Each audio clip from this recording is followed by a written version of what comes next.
Hello, this is Dr. K.V. Shivanand Reddy, consultant brain and spine surgeon, Care Hospitals Malakpet. So आज जो हम topic पे discuss करेंगे उसका नाम है स्ट्रोक। सो अपने नॉर्मल न्यूरोलॉजिकल डिसऑर्डर्स में जो भी चीज़ें रहती है उन सब चीज़ों में स्ट्रोक एक चीज़ है जो बहुत ही कॉमन है। सो स्ट्रोक दो तरह के होते हैं, मतलब इश्केमिक स्ट्रोक और हेमरेजिक स्ट्रोक। मतलब एक तरह के स्ट्रोक जिसको हम लोग इश्केमिक स्ट्रोक बोलते हैं, वहाँ पर जो भी अपने ब्रेन को जो नस जो ब्लड सप्लाई लेकर जाती है वो नस ब्लॉक होने की वजह से इश्केमिक स्ट्रोक होने का मतलब उस एरिया ऑफ द ब्रेन को अपने को ये नहीं मिलता है, मतलब खून नहीं मिलता, तो उसके वजह से वो जो एरिया रहता है वो मर जाता है।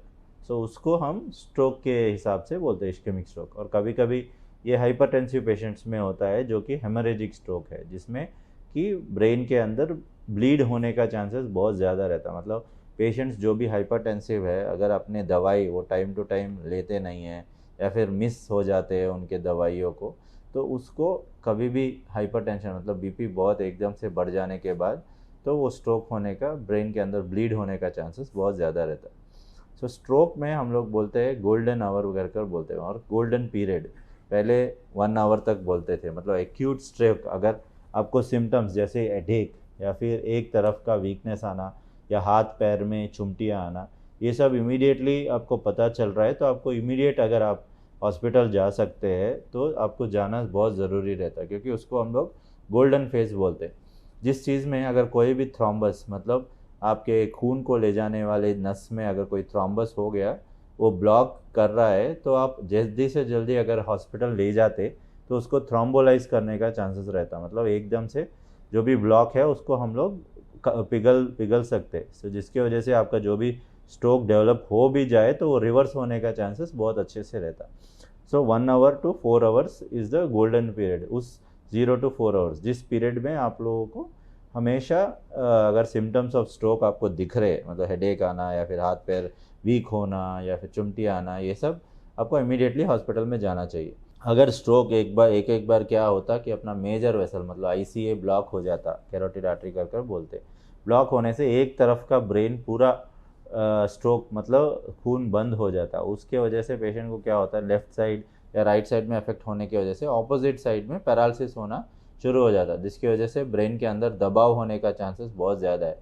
सो उस टाइम पे जब ब्रेन में दबाव ज़्यादा बढ़ रहा है तो हम लोग क्या करते हैं, एक सर्जरी करते हैं जिसको बोलते हैं डीकम्प्रेसिव क्रेनिक्टोमी। मतलब वो दबाव निकालने के लिए एक जगह का राइट या लेफ्ट साइड का बोन निकाल के वहाँ पे दबाव निकालने का कोशिश करते हैं। सो उससे पेशेंट्स रिकवरी होने का चांसेस ज़्यादा अच्छे से रहता। कभी कभी ब्लीड होने से ब्लीड को भी इवैक्यूएट करते हैं हम लोग। सो इन सब चीज़ों में टाइम इज़ वेरी इंपॉर्टेंट। सो जो भी स्ट्रोक अगर पेशेंट को डिटेक्ट होता है तो आप हमेशा हॉस्पिटल को अर्लीस्ट लेकर आइए, जिसके वजह से रिकवरी चांसेस और आईसीयू स्टे और इवन मॉर्टलिटी और मॉर्बिडिटी रेट्स भी पेशेंट्स के बहुत कम हो जाते हैं। So early detection of stroke, early treatment and early discharge, ऐसे बोलते हैं हम लोग।